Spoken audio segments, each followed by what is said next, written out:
Hey, good afternoon there, sweet peas. Basic Prepper Mom Myra. I want to go over a few things with you today. So I think right now, so I've been MIA for a little bit. There's been just a lot going on around here. We have been trying to get a piece of property, and we were able to get a piece of property. Yay! But it's kind of been this back and forth. It's just a bare piece of land, but it does have a water source on it. It actually has 2 water sources on it, which was my biggest ask when we were looking for a place. So where we're at right now, we have a little bit of land. We don't have a lot really. It's kind of more of a large lot, and we're right off a main road kind of in town. So, and we're renting. So, and when we're trying to purchase something, we wanted acreage. We wanted it kind of way out, which this is definitely way out in the middle of nowhere, but it does have a year-round pond on it that's fed by a year-round lake. It's also got a well on it. So it's actually got the 2 water sources, which is amazing. Doesn't have anything else on it, but that's totally fine. So now that that is set, we're trying to figure out what to do now and what comes next. So, but part of my biggest anxiety was water. We have livestock, we have animals, we've got a lot in my family, and how do I provide water for everyone, including any kind of plants or anything that we're growing? And there was no way that I was going to be able to store up enough water for long term for as many things as we have here that needs water. So that was a huge source of anxiety. That's kind of been taken off of my plate, and it allows me to kind of look at other things and see what's going on around me and what I now need to work on. Right now is probably a really okay time to just be an observer. It's okay to observe. It's okay to not go to protests and marches and board meetings and speak your piece and speak your mind and political rallies and whatever you're involved in right now. It's okay not to do that. It's okay to sit back and just be an observer. It's a really good idea to kind of start going gray man right now. So I have a vehicle that has a custom license plate, and it's very clear that it is pro Second Amendment kind of license plate, and everyone knows my car because of my plate. Well, I also had a whole bunch of stickers on the back of my car that were along the same lines. This weekend, I actually took all of my stickers off of my car. Sorry, my fan's blowing. It's 101 degrees here today. And we just have a window unit for air conditioning, and it's super hot back here in the bedrooms. Anyway, so I have a fan going. So I took all the stickers off of my car. I just have my little animal stickers on there. That's very generic. And I'm seriously considering giving up my custom plate, going to a very standard basic, just gray man license plate. It's a really great idea to, if you're out in public, not to wear those shirts and that apparel or attire that speaks your mind and lets everybody know exactly where you stand. It's okay not to do those things. And it's okay to be an observer sometimes. We don't always have to be out and about doing things and fighting for this and fighting for that. Sometimes it's okay to observe. And I think now is a really, really good time. As a matter of fact, I think it's an amazing time to sit back, observe, and take inventory of what you have. You know, I was saying for a while, you want to take inventory about every 6 months. I'm saying about every month or 2, I would actually do an inventory of what you have. That way you can see everything. And if you're okay in this pile, start working on this pile to build it up. I think it's interesting when we had the lockdowns for the, the pandemic situation. After the lockdowns happened and things started opening back up, everyone was saying, probably a good idea to have at least 30 days of supplies in case we do go into another lockdown. You want to have 30 days of supplies. It's a good idea. Then that got changed to, well, maybe, a couple of months. Okay, well, maybe 3 months. Well, how about 6 months? 6 months would be really good. You really need to have stuff stocked up for 6 months. 8, 9, now it's a year. I've actually heard longer than that. But if you could shoot for a year's worth of supplies stock up, that would be amazing. Anything over that probably would be in your best interest. Food, water, medication. Food, water, medication. Those are definitely the things that you want to continue to stock up on.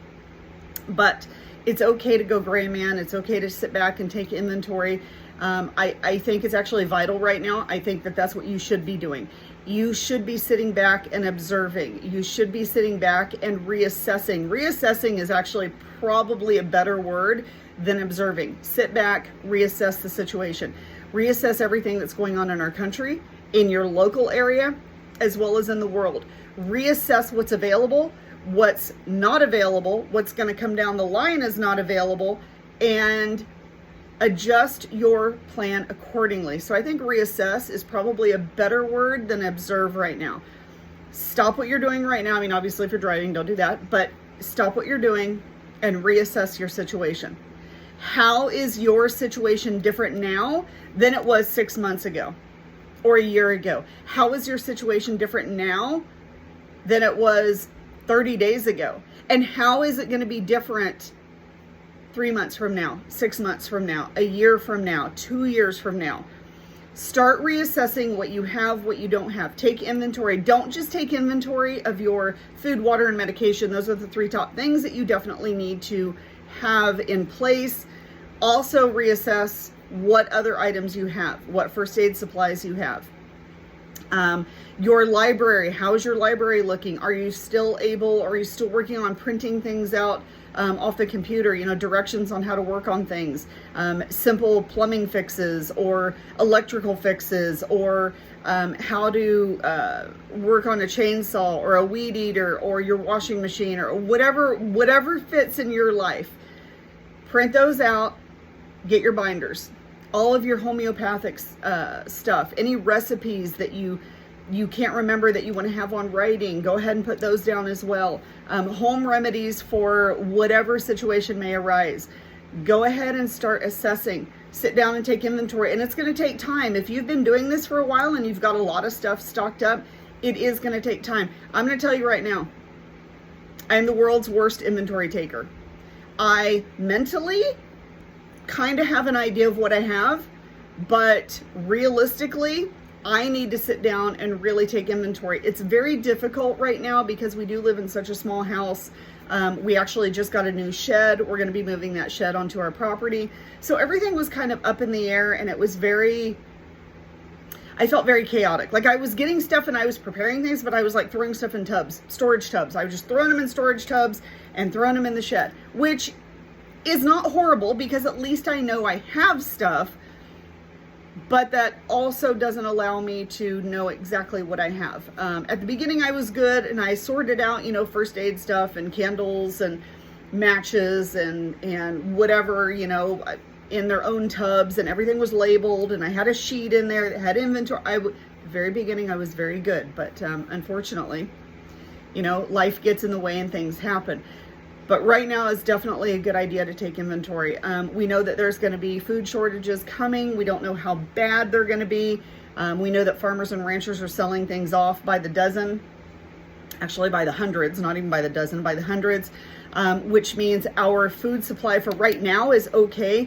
Most of this stuff that are on the shelves now, like canned vegetables or frozen vegetables, things like that, meat, things like that, those are all things that were raised last year. Those were all things that were in the works already. So now, from going forward from now on, we're not having that supply to replenish. We've got all the stuff going on overseas. Basically, anything that's going on overseas that we count on, we should just chalk up to we're not getting it. It's just not going to be there.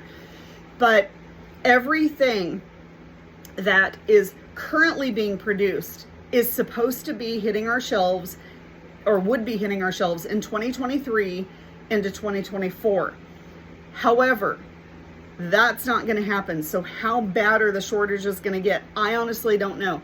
I don't know. I don't think they're going to be famine. I don't think they're going to be, third world country kind of famine. But I do think that we're going to be very limited on what is available, and what is available is going to be super, super high. We're going to see people kind of freaking out about that. People are having a hard time right now providing for their families. When that happens, things are going to get a lot worse. So work on your stores, always. Work on your family plan, as always, your family emergency plan. But I'm going to say right now, be prepared to bug in. I honestly don't see there being a situation, unless you're in a very big city, in the middle of a large city. I don't see in the more rural areas of a bugging out situation. I see everybody just kind of staying put where they're at and protecting what they have and making sure that what they have is going to stay there, if that makes any sense. I do think that we are going to be looking at least a year's worth of store. So if you can store up at least minimum a year's worth of stuff, that would be ideal. So continue to do that before things get completely crazy and out of control. I don't think we're ever going to be done with the pandemic, whether it's the C thing. I think the C thing is going to kind of just shuffle off, and it'll be like flu A and flu B or a cold. It'll just kind of shuffle off into its thing. But make no mistake that there will be something else that will take its place. There's always going to be something else. I think there's definitely going to be another health crisis. It's what I see is a health crisis that affects one demographic more than another demographic. And that's kind of all I can say for right now, but that's kind of what I see coming down the line. It's definitely going to be it'll be a health crisis that is a lot like the C, where it's not quite as bad, but it's going to be made out 10 times worse. And I think we're going to see a lot of localized lockdowns, depending on what state, what county, what area that you live in. I see a lot of conflict coming, whether it's over a health crisis, whether it's over politics, whatever the situation, there's going to be a lot of conflict coming down the line. So bottom line is just make sure that you are prepared as much as possible. Stop what you're doing, stand back, reassess, observe and reassess everything. Go gray man for a while. You don't have to constantly fight. You don't constantly have to be out there speaking and talking. And I'm the person that does. I am the person that will speak at school board meetings, at county supervisor meetings. I will do whatever I can, and I will fight that fight. And I am very outspoken that way. But I've taken a step back over the last couple of months and thought, I need to not get so worked up about certain things. I need to reassess and refocus on what's going on. And I think that's what we all need to do right now. Take a deep breath and reassess and refocus on what is important to you and your family, and what is going to get you and your family to move forward from here on out. No matter what situation happens, no matter how bad it gets, you need to make sure that you and your family are safe, secure, and taken care of. Hope you guys have a wonderful, amazing day. Once again, if you have any questions or comments, please feel free to reach out, and I will talk to you guys later. Have a great day.